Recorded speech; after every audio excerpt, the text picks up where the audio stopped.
ആരോഗ്യമേഖലയിലെ ഉന്നതതല അന്വേഷണ റിപ്പോർട്ടുകൾ പ്രഹസനമാവുകയാണ്. മെഡിക്കൽ കോളേജുകളുമായി ബന്ധപ്പെട്ട അന്വേഷണങ്ങൾ പ്രഖ്യാപിക്കുന്നില്ലെങ്കിലും ഒരു റിപ്പോർട്ട് പോലും വെളിച്ചം കാണുന്നില്ല. SCT ആശുപത്രിയിലെ തീപിടുത്തവുമായി ബന്ധപ്പെട്ട് സമഗ്ര സാങ്കേതിക സമിതി രൂപീകരിക്കുമെന്ന് പ്രഖ്യാപിച്ചെങ്കിലും സമിതി അംഗങ്ങളെ പോലും ഇതുവരെ തീരുമാനിച്ചിട്ടില്ല.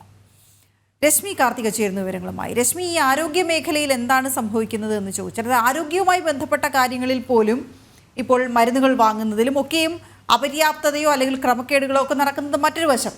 അതിനേക്കാൾ ഉപരി ഇത്തരം ചില കാര്യങ്ങൾ നടക്കുമ്പോൾ പോലും, അല്ലെങ്കിൽ അവിടെ നടക്കുന്ന ഈ തീപിടുത്തം, അല്ലെങ്കിൽ കറണ്ട് ഇല്ലാതെ പോകുന്ന അവസ്ഥ, ഇലക്ട്രിസിറ്റി ഇല്ലാതെ പോകുന്ന അവസ്ഥ, ഇതിലൊക്കെ തന്നെയും സംഭവിക്കുന്നത് എന്തെന്ന് ചോദിച്ചാൽ ക്രമക്കേടുകൾ അടിമുടി കാണാൻ കഴിയുന്നുണ്ട്. എന്തുകൊണ്ട് ഈ റിപ്പോർട്ടുകൾക്ക് വെളിച്ചം കാണാൻ കഴിയുന്നില്ല? ഈ റിപ്പോർട്ടുകൾ വേണ്ടത്ര പരിഗണിക്കപ്പെടാതെ പോകുന്നു?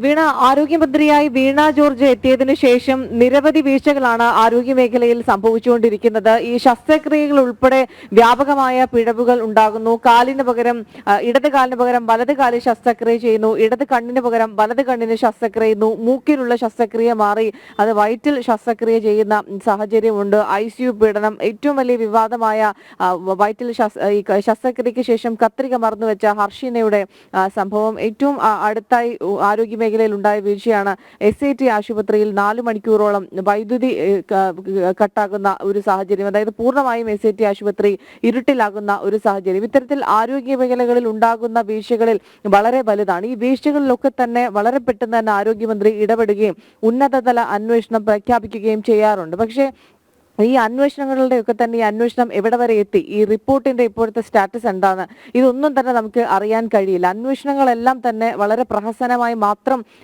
നിലകൊള്ളുന്നു എന്നുള്ളതാണ്. ഈ റിപ്പോർട്ടുകളൊന്നും വെളിച്ചം കാണുന്നില്ല. പല കേസുകളിലും നടപടി ഉണ്ടാകും എന്ന് പറഞ്ഞ് വളരെ പെട്ടെന്ന് റിലീസ് പുറത്തിറക്കും, ഇത്ര പേരെ സസ്പെൻഡ് ചെയ്തു എന്നൊക്കെ പറഞ്ഞു. പക്ഷെ വളരെ കുറച്ച് നാളുകൾ കഴിഞ്ഞു നോക്കിയാൽ അവർ തന്നെ പ്രശ്നങ്ങളൊന്നുമില്ലാതെ തിരിച്ച് ഡ്യൂട്ടിയിൽ പ്രവേശിക്കുന്ന സാഹചര്യം നമുക്ക് കാണാൻ കഴിയും. ഈ ആരോഗ്യവകുപ്പിലെ ഉന്നത ഉദ്യോഗസ്ഥരുമായിട്ടൊക്കെ നമ്മൾ ആശയവിനിമയം നടത്തുമ്പോൾ അവർ അൺഒഫീഷ്യലായി പറയുന്ന ഒരു കാര്യമുണ്ട്. അതായത് ഈ ഡോക്ടർമാർക്കെതിരെ ഒരു നടപടി സ്വീകരിക്കാൻ അത് ആരോഗ്യവകുപ്പിന് കഴിയില്ല എന്നുള്ളതാണ്. ഒരു പരിധിക്കപ്പുറത്തേക്ക് അവർക്കെതിരെ നടപടി സ്വീകരിക്കാൻ കഴിയില്ല എന്നുള്ളതാണ് അവർ അനൌദ്യോഗികമായി പറയുന്ന ഒരു കാര്യം. ഇത്തരത്തിൽ ഈ വീഴ്ചകളിൽ കൃത്യമായൊരു നടപടി ആരോഗ്യവകുപ്പിന്റെ ഭാഗത്തു നിന്ന് ഉണ്ടാകാത്തത് കൊണ്ട് തന്നെയാണ് ഈ വീഴ്ചകൾ നിരന്തരം ആവർത്തിക്കുന്നത്. SCT ആശുപത്രിയിൽ ഒരു സാങ്കേതിക വിദഗ്ധ സമിതിയെ രൂപീകരിക്കുമെന്നുള്ളത് അപ്പോൾ തന്നെ ആരോഗ്യമന്ത്രി പ്രഖ്യാപിച്ചതാണ്. എത്ര ദിവസം പിന്നിട്ടു എന്നുള്ളത് നമുക്കറിയാം. പക്ഷെ ഇത്രത്തോളം ദിവസം പിന്നിട്ടിട്ടും അതിൽ ആ സമിതിയെ രൂപീകരിച്ചിട്ടില്ല.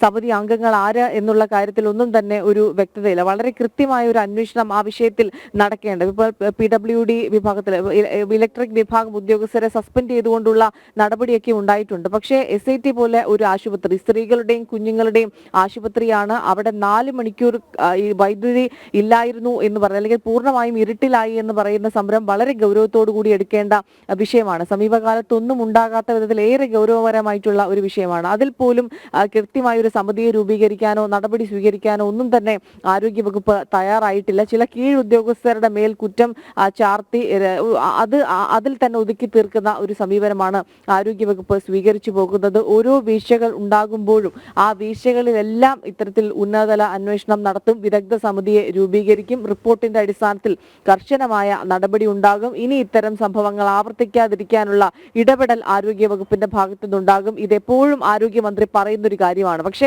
ഒരു സംഭവത്തിൽ പോലും അന്തിമ റിപ്പോർട്ട് വെളിച്ചം കണ്ടിട്ടുമില്ല, കർശനമായ ഒരു നടപടി സ്വീകരിച്ചിട്ടുമില്ല. ഇതേ രീതിയിൽ മുന്നോട്ട് പോകുന്നതാണ് ഈ വീഴ്ചകൾ ഡോക്ടർമാരുടെ ഭാഗത്തു നിന്നാണെങ്കിലും മറ്റു വീഴ്ചകളുമൊക്കെ തുടർക്കഥയാകുന്നതിന് കാരണം.